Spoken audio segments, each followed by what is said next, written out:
Добро вечер. Продолжуваат тензиите меѓу Русија и Турција по соборувањето на рускиот воен авион. Каков ќе биде одговорот на Путин и последиците од тоа, одговори вечерва бараме од Исмет Рамадани, претседател на Евроатлантскиот сојуз на Македонија. Добро вечер.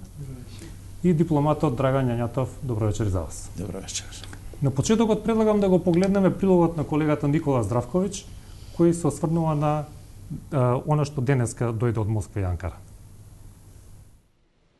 Русија да не си игра со оган, предупреди турскиот председател Реджеп Тајип Ердоган, иако посакува односите помеѓу двете земји да не бидат уназадени. Со оваа изјава ја продолжи острата реторика која веќе неколку дена ја разменуваат Москва и Анкара. Многу искрено и препорачуваме на Москва да не си игра со оган. Нам односите со Русија ни се многу важни и не сакаме на ниеден начин да бидат оштетени, но русите нека не си играат со оган. Реакцијата доаѓа откако Русија најави враќање на визите за турците од нова година, како и одредени економски санкции. Анкара ја премина црвената линија. Јасен беше денеска рускиот министер за надворешни работи Сергеј Лавров. Тој изрази сомневање во политиките на Анкара, за кои верува дека земјата може да ја стават во неизгледна позиција. Сметаме дека турската влада ја премина црвената линија. Тие ризикуваат да ја стават земјата во доста тешка ситуација во поглед на нивните долгорочни национални интереси и околу регионалната ситуација. Утрово пак Ердоган побара средба со Путин која би се случила на 30 ноември во Париз на самитот за климатските промени, но од кабинетот на рускиот председател посочија дека тој нема намера да контактира со Ердоган, со оглед дека Турција се уште не се извинила за уривањето на авионот. Тоа дека нашиот авион не бил препознаен од турската страна е невозможно. Нашите авиони имаат јасни назнаки дека се работи за руски, а не нечии туги авиони. Потоа со оглед на тоа дека станува збор за коалиција, ние како што беше договорено со американците, дадовме точни претходни информации каде и кога ќе действуваат нашите авиони. Тие точно знаеа дека тука оперираат авионите на руската авиација. Ако се работеше за американски авион, дали ќе го урнеа? Тоа се само безсмислици и изговори.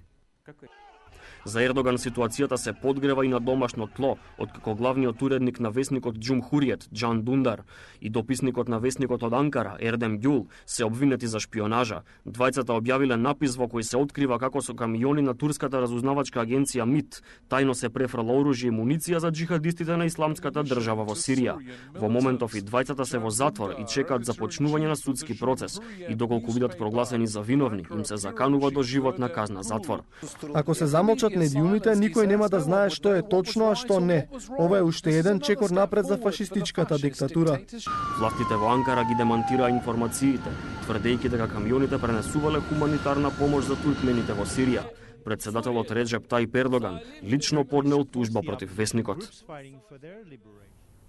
Господин Јањатов, дали оваа криза ќе заврши со економски санкции или спречување на патувањето со без виза, или ќе имаме посериозен одговор од Путин? Штета е што овој настан го фрли главниот настан и поважниот на втор план. Тоа е борбата против исламската држава и нивните терористички акции, од кои произлегоа и овие немили настани со бегалската криза, со екзодусот на бегалците низ цела Европа, со која се расправаат веќе и Европската унија и другите европски земји. Затоа мислам дека фрлањето во втор план на овој настан ќе нанесе непроценлива штета. Меѓутоа, тензиите ќе потраат одредено време со меѓусебни обвинувања и барањето виновник. Меѓутоа, на крајот пак ќе се дојде до таа нулта точка, од каде што и почна. Факт е дека вклучувањето на Русија во акциите против исламската држава не е баш по волја на Америка и не е по кефот на незиниот председател.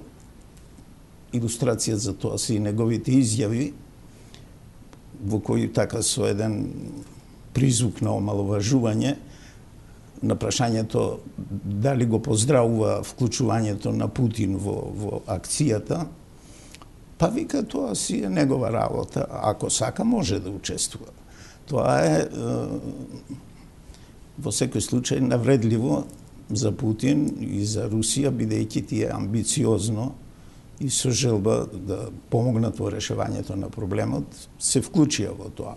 Иако Русија на внатрешен план, исто така од опозицијата, има реакции за вклучувањето, така што не е така едноставно да се решиш на еден таков чек. Дали може да очекуваме воен одговор на Путин или ќе остане на економски санкции и препукување? Видете, мислам дека до тој степен нема да ескалира ситуацијата, иако Русија и Турција имаат богата традиција во водењето војни. Една мала дигресија, почнувајќи од воспоставувањето на дипломатски односи таму некаде 1689 година до втората, односно првата светска војна, Русија и Турција воделе 10 војни. 10 војни, и тоа тешки и значајни војни, главно се воделе за освојување територии или превласт на Дарданелите и Босфорот. Сега, од тие 10 војни, Русија има добиено 7, а 3 се решени на овој или на оној начин.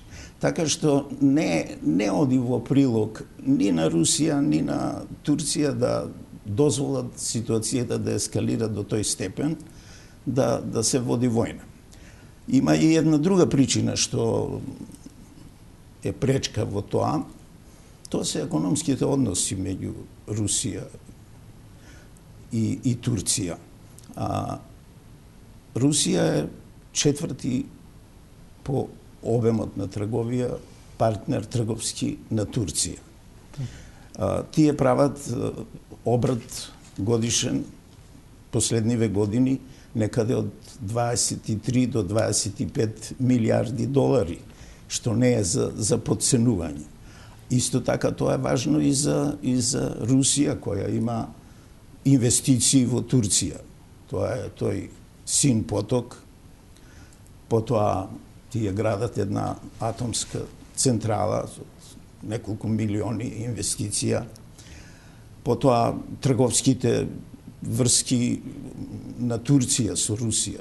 Во Русија има регистрирано околу 140 значајни турски компании. Да, и прочитав и некаде податок дека и турската економија исто така е премногу зависна, нели? Цела една индустрија, нели, на производство на домати, се пласираат целосно во Русија. 3,3 милиони туристи од Русија доаѓаат во Турција годишно. Да, последните податоци за пред година-две зборуваат дека тој број пораснал на околу 4 милиони туристи.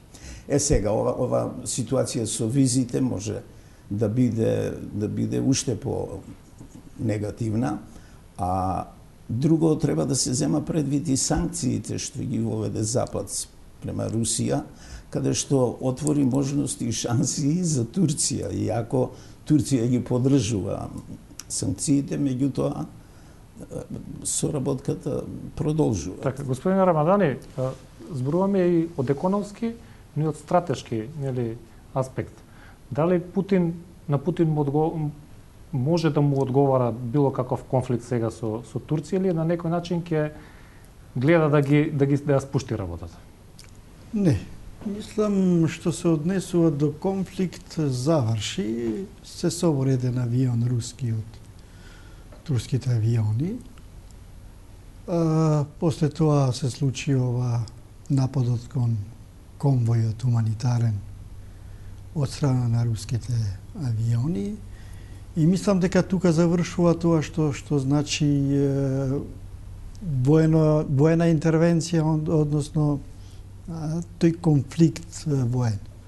Сега веќе имаме препукувања преку изјави, иако полека, но сигурно се гледа дека тоа што можеби луѓето кои не навлегуваат во некои подлабоки анализи, дури имаше и од тие кои очекуваат дека навидуме војна помеѓу Турција и Русија, тоа нема да се случи. Прво, затоа што Турција и Русија имат доста традиционална соработка во последно време и зависност економска, туристичка, па и дури има инвестиции руски во Турција. Вие спомнавте туристи и така натаму. Енергетски Турција е многу зависна, меѓутоа има зависности од Русија затоа што сепак и тие сакаат да го продаваат, односно тој газ, и најверојатно е многу одлучува и последниот што треба да се гради преку Турција. Но тука е покомплексна ситуацијата, затоа што прво Турција е една од најверните членки на НАТО. Од 62 е членка на НАТО и една од тие што ги исполнува тие услови и заклучоци кои од самит до самит ги има. Таа е меѓу тие држави која и понатаму 2% од GDP мислам доделува, односно дели од буџетот. Турција е држава која граничи со земји каде што кризата веќе е во ек и многу сериозна, а тука граничи и НАТО. Така што мислам дека има интереси кои се многу по-комплексни. Имаме една друга ситуација. Ердоган беше добар пријател и тоа многу добар пријател со Башар ал-Асад едно време. Дури и таа теорија, односно теза на Давутоглу, нула проблеми со соседите, меѓу тие беа и Сирија, се разбира, и Башар ал-Асад. Меѓутоа, Ердоган го молеше пријателски неколку пати, ако се сеќавате, да не употребува сила, затоа што бројките се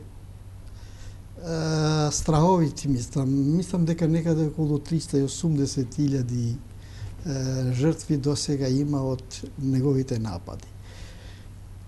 Кога Русија го поддржуваше цело време, Асад, и затоа Асад остана меѓу најтврдите од сите овие диктатори, почнувајќи од Гадав, па Мубарак и така натаму, и Садам Хусеин.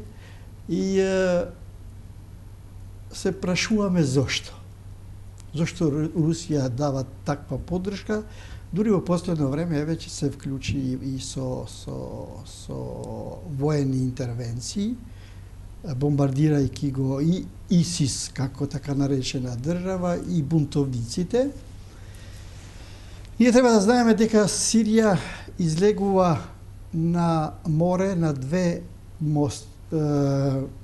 места, да речеме, каде што има едно пристаниште, каде имаме голема воена база на Русија, Тартус, каде го има носачот на авионите, значи Латака и Баниас, така ми се чини, се викат местата каде што се пристаништата, односно на Средоземно. И единствената база на Русија во Средоземното море е тука. Од кога се повлече 70-те години од Египет. Така што имаме и други причини зашто не може да дојде до војна поголема, затоа што тоа е само уништување. Ако во таа војна се активира, значи членот 3 и 5 од НАТО Сојузот, тогаш НАТО е во војна со Русија. И НАТО во војна со Русија и како човечки ресурси, и како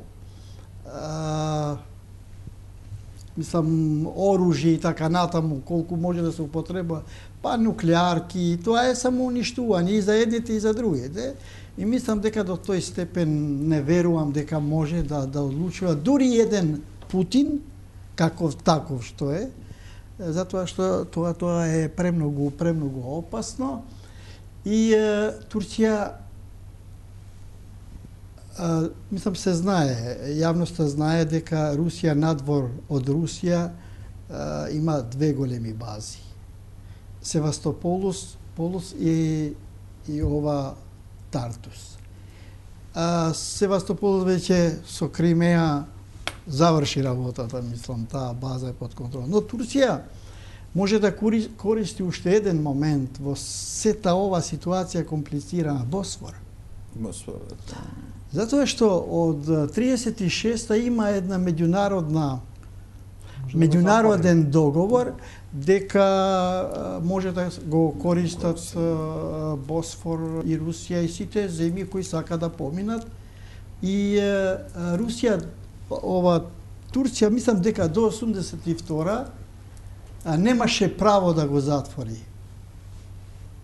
Босфор, значи да забрани минување на 82 со еден амандман, мислам дека тоа право му се дава на Турција и веќе Турција ако добива димензии, ај да речеме на некој поголем конфликт, може да го искористи и тоа, значи да го затвори Босфор, така што овие две бази многу значајни за Русија ќе бидат пресечени, мислам, Севастополос и ваму во Тартус, со носачот на авионот овој да, не е важно името, адмиралот има име. И тука да заклучам со ова дека овие се ситуации кои ни даваат за право, мислам ние кои се бавиме со НАТО и меѓународна политика и безбедност, мислам дека нема некои аргументи да имаме поголем конфликт, односно војна помеѓу Турција и Русија. Господин Јатов, зошто Турција го сруши рускиот воен авион? Знаеме дека Турција, ако зборуваме за повредување на воздушен простор, Турција предничи во тоа. Од Грција дојде информација дека над 2000 пати нивниот воздушен простор е повреден. Да не зборуваме за Ирак и за Сирија, тоа е нонстоп. Башка што рускиот воен авион не загрозил цивилно население, нели тоа само може би делумно ете навлегол во тој воздушен простор и тоа не прв пат. Која е причината што баш сега беше срушен? Па, мислам дека тоа е израз на нервозата на Ердоган, кого руските новинари, каква иронија на ситуацијата, го нарекуваат Путин од Анадолија. Така што се намерил јунак на јунак во суштина. А Ердоган беше изненаден од вклучувањето на Русија во разврската на ситуацијата и поддршката на Асад. И за тоа зборуваат две претходни изјави од пред 15 на дена, кога Ердоган му замери на Путин две работи и тие така беа недобро примени од страна на Кремљ. И од друга страна пак една најнова информација, непотврдена, руски воен разузнавач има теорија дека работата со угривањето на овој Су-24 е заедничко дело на американците и на турското воздухопловство. Следејќи ги динамиката на полетување на авионите од околните бази во Турција, американски, е утврдена некаква синхронизација. Значи, прво е полетан еден авакс кој ја снимил ситуацијата. А еве како што чувме, Путин кажа дека биле известени американците во кое време и по која маршрута ќе летаат авионите. Така што овој разузнавачот руски тврди дека турското воздухопловство добило инструкции кога и во кој момент да. Меѓутоа, тој тврди дека закасниле во реакцијата и испалувањето на ракетата за 18 секунди. И затоа се катапултирале пилотите не на територијата на Турција, туку на Сирија. Тоа е една еден нов момент, тоа е една неофицијална верзија на настанот. Друго, има контрадикторности. Турција тврди дека не знаеле дека е тоа руски авион. А тоа е невозможно да не се знае дека е руски авион. И тоа го потврди и исто така Путин. Така што има многу сомневање во намерите на тој инцидент. Значи, тоа е направено заради некоја провокација. Меѓутоа, во сета таа ситуација, мене ме радува и дава надеж ставот на партнерите на Турција и на Америка во НАТО, повраќањето на Оланд од Москва, со претходната изјава на канцеларката Меркел. Јас мислам дека овој следниот состанок во Париз, место да се расправа за климата, ќе биде состанок на кој главна тема ќе биде ова. Ако не по дневниот ред, тогаш, како што велиме, во кулуарите. И ќе биде извршен притисок и на двајцата да најдат соодветно решение. Господин Рамадани, може ли рушењето на рускиот авион да го сруши и НАТО? Бидејќи имаме ставови од Франција, Германија и некои други држави кои што велат, па добро, Турција можела и на друг начин да го реши овој инцидент, без рушење на авионот. Не, да го руши НАТО, тука нема шанси, затоа што сепак НАТО представува организација политичка, дипломатска и оружена, и воена, која така лесно со еден авион или со тие држави кои се членки на НАТО си имаат правила на однесување и црпат една од друга, мислам, и сигурност и безбедност. Но евидентно е дека има поделба околу овој. Да, имаше и порано поделба. Иако НАТО стои за Турција официјално, и ставови. Мислам дека во една ваква ситуација секогаш предњачеше дури и Франција. Ние дури имаме историски од историјата на НАТО, понекогаш Франција излегува од НАТО воено, па се враќа. Во овој случај, пошто е погодена со овие терористички напади, како да ви кажам, Франција сега како да игра доста клучна улога во однос на таа широка коалиција, каде би била вклучена и Русија.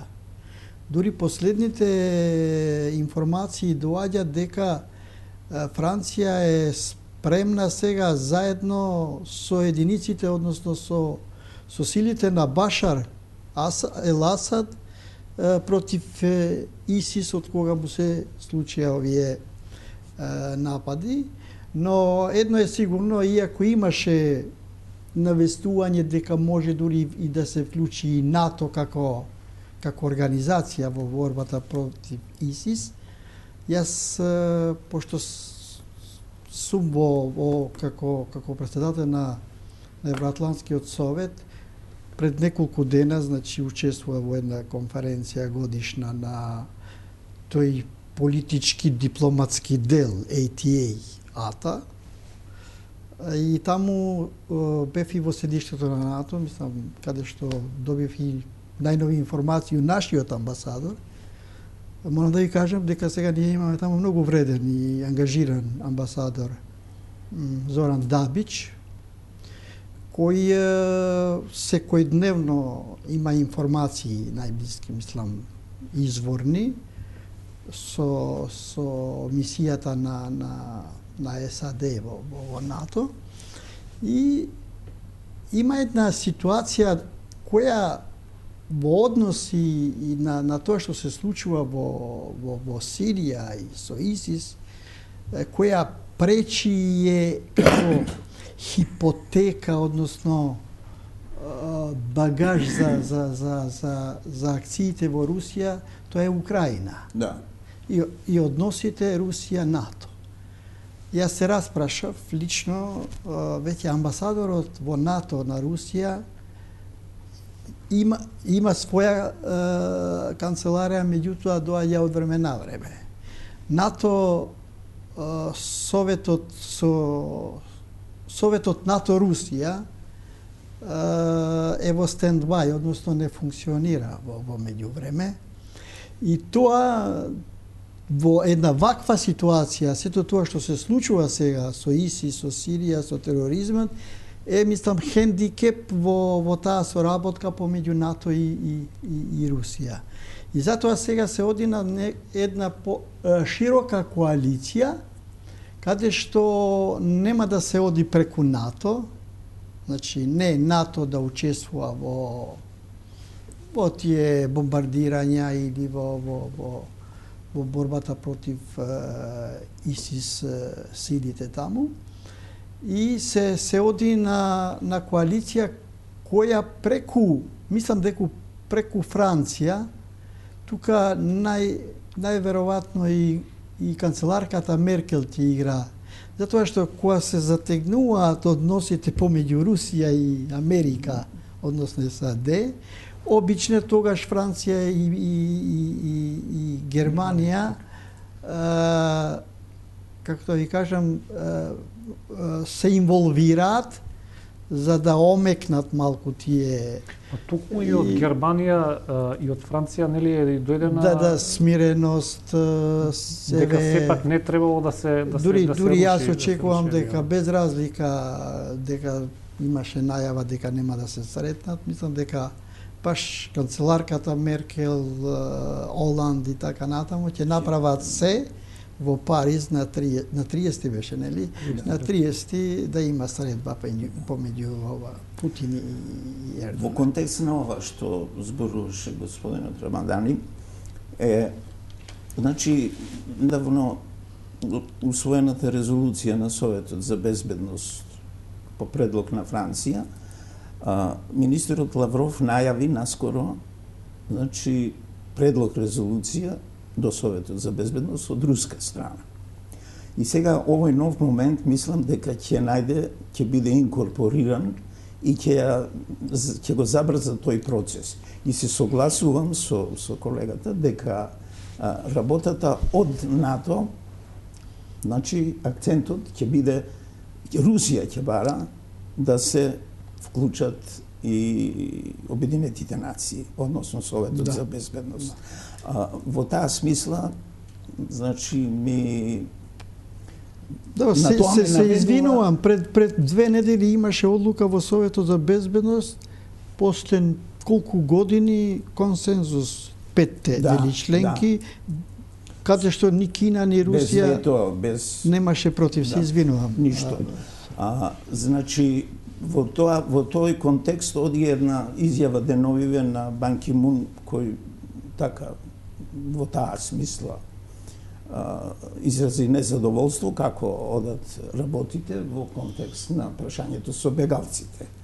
Така што мислам дека работата ќе преде и во Советот за безбедност. Дали токму проблемот со бегалците тој што ја притиска Европа и на некој начин ја приближува до Путин, под знак на навод, нели да сепак, и на некој начин создава поделби внатре во НАТО. Имаме Турција и Америка од една страна, Америка застана цврсто зад Ердоган, а Франција, Германија имаат малце подруг став. Тоа е така. Јас така проверувајќи некаде во април месец годинава сум пишувал во мојата колумна во Нова Македонија дека од тој екзодус бегалски демнат многу други опасности. Една од тоа е и ескалација на тероризмот. Сега не сум никаков пророк, ама се случи тие, значи да се искористат бегалците, тие несреќни луѓе притиснати бегаат да го спасат и животот и екзистенцијата, меѓутоа тоа се користи и преку нив се инфилтрираат елементи како овие екзекутори во Париз и сега во Брисел што ги испозатвара. Така што евиденцијата покажува дека тие поминали и низ Македонија, Србија по ова рута бегалска. Така што тоа е поголем камен воденичен на вратот на Европа, бегалската криза, отколку спорот меѓу Турција и Русија, кој ќе го решат, така или вака. Така. Добро, за другите аспекти од односите меѓу Анкара и Москва по рекламите.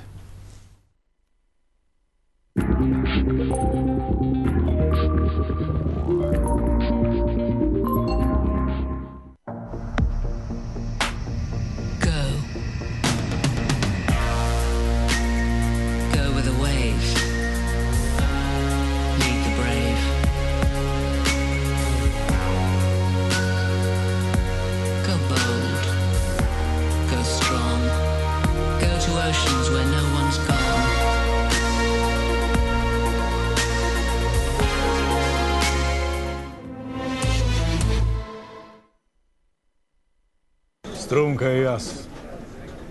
Шо да ти расправам? Струмка. Традиционално освежување.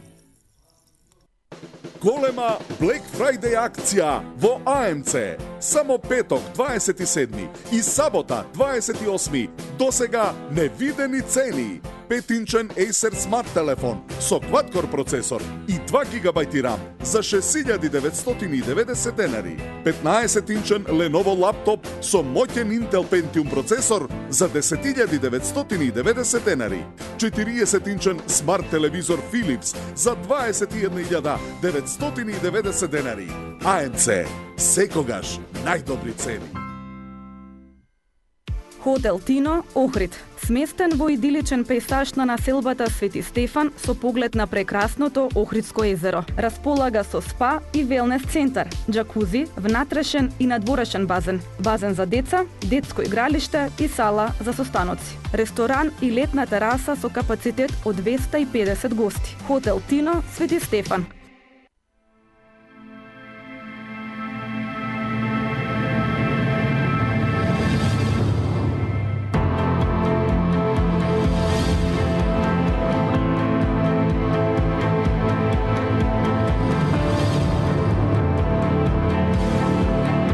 Вистинско темно.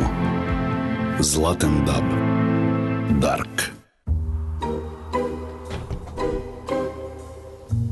It's so important to make someone happy.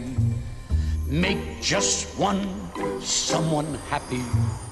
Make just one heart-to-heart you.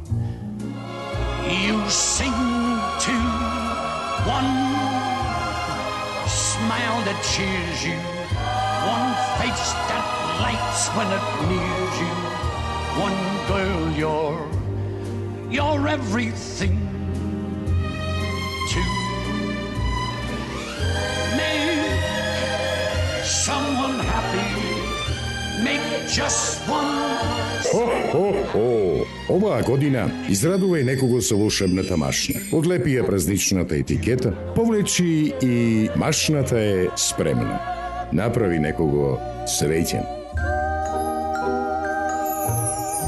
А виде дека му се појави бившата? Ја мразам. Ја. Доживејте ги празниците во Full HD со VIP Connect и телевизија со најмногу HD канали, супербрз интернет и фиксна телефонија за само 999 денари месечно, како и нов телевизор на 48 рати. Изберете Samsung за 499 денари месечно или Philips за 699 денари месечно, заедно со Близу. Повеќе за вас. VIP. Штеди секој ден, само во Тинекс, од 16 ноември до 6 декември. Кобасица пикник од Пик Врбовец, 1+1 подарок, 97 денари. Мешано сирење Идеал Шипка, 217 денари. Сет кајмак и намаз Шабац, 69 денари. Сет чоколадо Кандид, 65 денари. Сок Фруктал, 38 денари. Сет средства за чистење арф, 159 денари. Вкупна заштеда, 340 денари. Тинекс, секој ден со вас. Секоја мешавина чај е произведена следејќи ја традицијата и е зачинета со единствена грижа и љубов за вас. Ново од палетата на Good Nature. медицински чаеви премиум. Од Алкалоид, Скопје.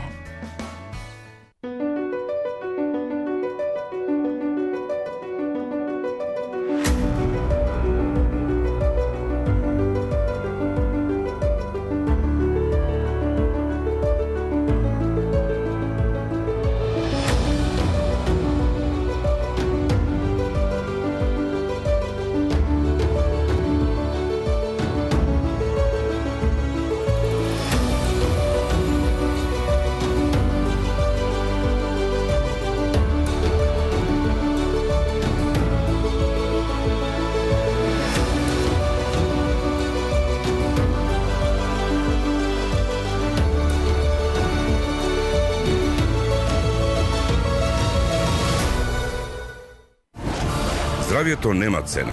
Одберете докажан производ. Одберете G132 плюс натурал.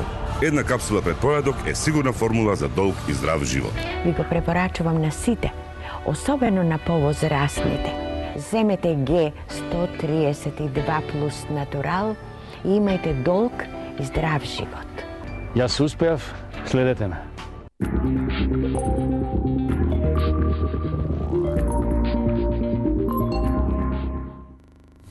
Господин Рабадани, порушењето на рускиот авион, Путин директно ја посочи Турција дека соработува со ИСИС. Дури имаме податоци за препродажба на нафта, директни финансиски интереси и финансирање на терористите. Дали всушност тука може да ја бараме причината за рушењето на авионот? Не, мислам дека тоа е дел од пропагандата. Затоа што ние мора и треба да разбереме дека Турција како држава се постави со коалицијата, со САД, значи, против ИСИС. И тоа е официјалната политика, официјалниот став на турската држава, односно турската влада и председателот Ердоган. Последниот документ кој го кажуваат па сега од страна на Турција, најден како документ дека од таа нафта купуваат и Асад и Русија. Тоа е како да возвраќат се разбира, али таму нешто се случува. Затоа што имаше едно интересно прашање во Брисел на таа конференција. Еден новинар праша на крајот тие амбасадорите од мисијата на НАТО во делот на нивното кажување дека нафтата ја продаваат и со тие средства финансиски тие купуваат оружје и така натаму. И на прашањето кој ја купува нафтата, тој што го водеше состанокот, односно што ја водеше сесијата, рече пауза.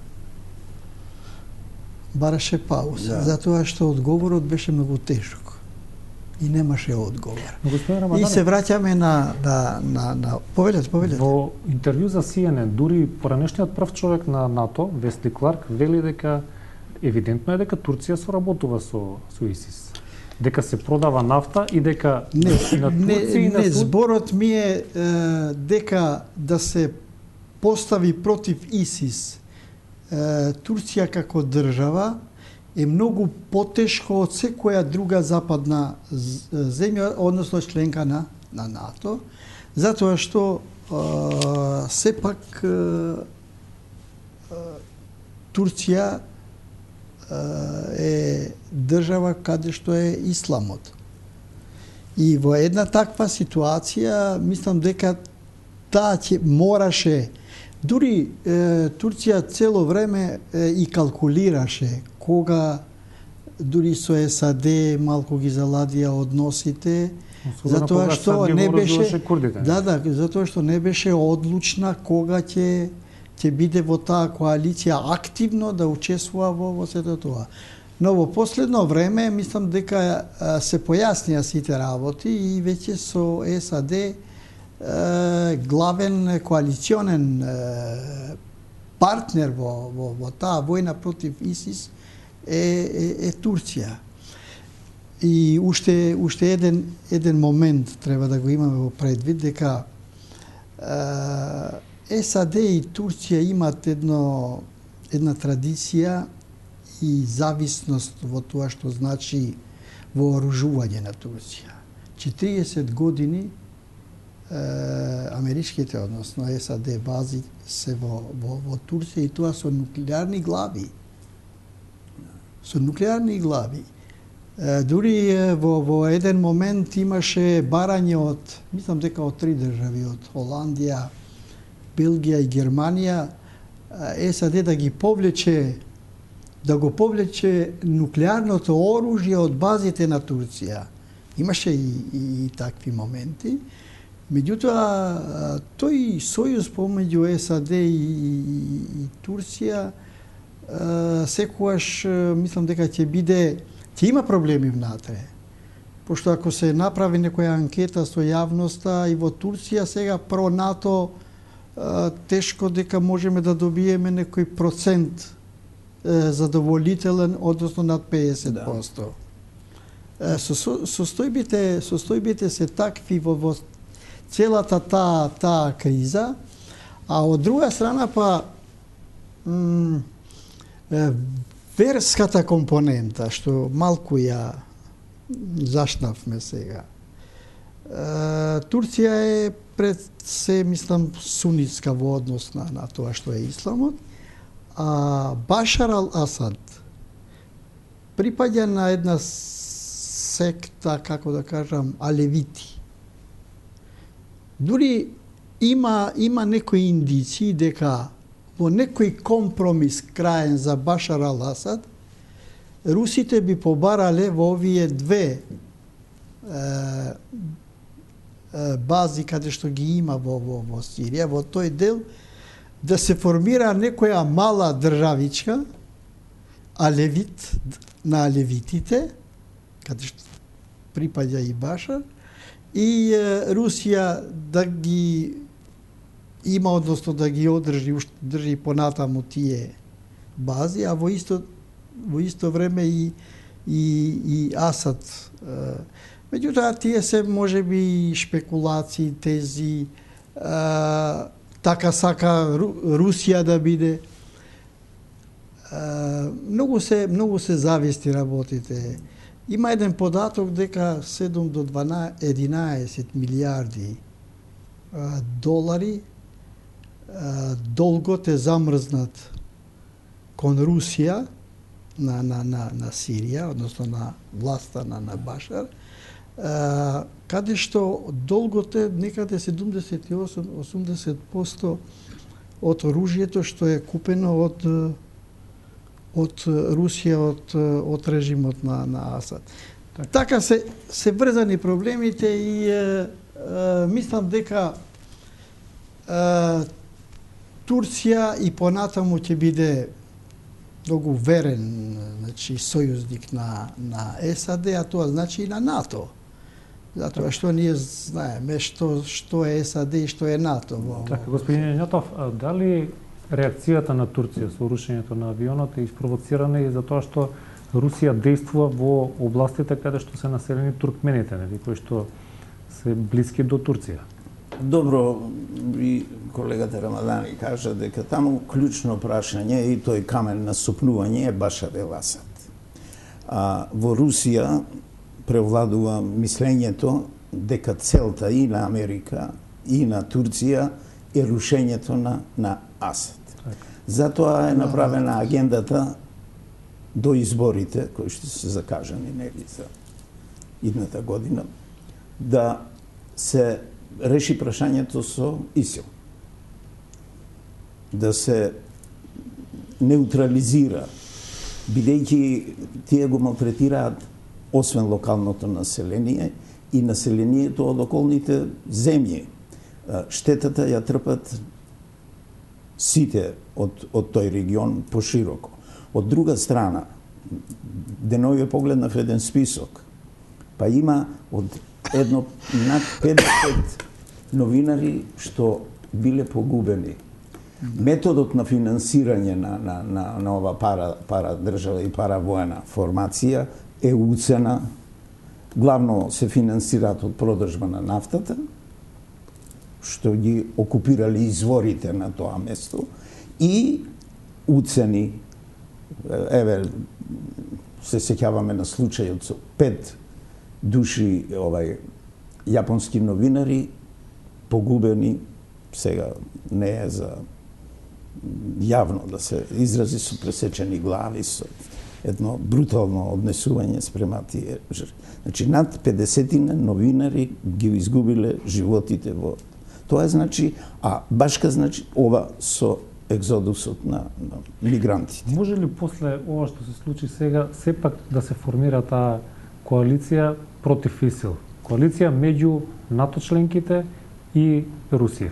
Јас верувам дека ќе се вратат на една почетна точка. Акциите, како што најави Путин, ќе продолжат, они нема да запрат. Меѓутоа, воено-тактички ќе бидат ојачани. Сите борбени акции на авионите ќе имаат значи придружба од специјални авиони, што сега во овој случај со соборениот авион немало таква работа, бидејќи тоа било договорена акција и сите знаеле во регионот дека тие авиони ќе летаат. Меѓутоа сега ќе бидат придружени со специјални летала за таа намена. И точно дека ќе продолжи коалицијата да функционира, бидејќи друг излез не гледа. Господин Рамадани, дали Путин може да премине преку рушењето на авионот и едноставно да продолжи таа соработка, која што евидентно се уште не е на терен, бидејќи нели Русија си ја врши својата работа во Сирија, другите земји си ја вршат својата работа, но дали е возможно да се направи конечно таа коалиција за да се победи ИСИЛ и на некој начин да се сопре и овој екзодус на бегалците? Мислам дека ќе премине преку тоа, затоа што сепак еден авион, рушен авион, не може да биде голема пречка за некоја цел што е многу поголема, светска, би рекол. И тука Путин може би ќе добие во однос на санкциите некои ќе побара, затоа што така работите се врзани и во тие преговори со европските државници. Најверојатно може да побара и нешто од овие економските санкции да се ублажат за Русија, затоа што знаете како е, Русија економски не може да издржи многу долго, дури да води војна и на два фронта фактички, на фронта, затоа што капацитетот, јас не се разбирам можеби во сето тоа што е економски, меѓутоа ако капацитетот или потенцијалот економски е на Русија 3 трилиони, како викат, а на Америка, само на Америка и Германија е некаде 24-5. Америка, САД 17, а германците 6, нешто. И кога ќе се собере сите овие земјите на НАТО со кои се обврзани со членот 5 од 3 и 5 да ги обезбедат 900 милиони жители, толку мислам тоа што НАТО го сочинуваат. Така што мислам дека Путин, иако од прва рака изгледа како некомпромисен, тврд и така натаму, меѓутоа сепак мора да внимава на тоа дека мора да направи некаков компромис со сите овие земји и на крајот да прифати дека он сам не може да ја реши работата, односно проблемот со ИСИС и во сето тоа што се случува во Блискиот Исток, затоа што тука треба и широка и сигурна коалиција и да се стави целиот механизам, потенцијал, не само воен, и сите други, за да може да се победи во оваа ситуација, затоа што немаме ние само ИСИС држава, што правиме со овој бран на бегалци, односно ако продолжи понатаму, односно овој бран на терористички акции низ Европа и утре можеби во Москва и во други држави, тоа бара значи и цврста коалиција и сплотење помеѓу тие. Да, и јас мислам дека некој бенефит од целава работа Путин ќе настојува да извлече и во однос на санкциите и во однос на ширењето на НАТО на исток. Значи, вие сте оптимист дека фактички може да се направи таа коалиција која што на некој начин ќе го реши клучниот проблем сега, барем за и наш поне тангира. Потребно е време и една поактивна улога на другите членки на НАТО и, како што реков, Обединетите нации ќе мора во својот говор неодамна на Генералното собрание во својот говор тоа го кажа дека треба поактивна улога, почитување на меѓународното право, се повикуваше Путин, така што мислам дека ќе оди на тоа решение. Господа, ви благодарам што вечера бевте гости во Анализа 24. Вам почитувани, ви посакувам пријатна вечер. Останете со Дневникот на 24 вести.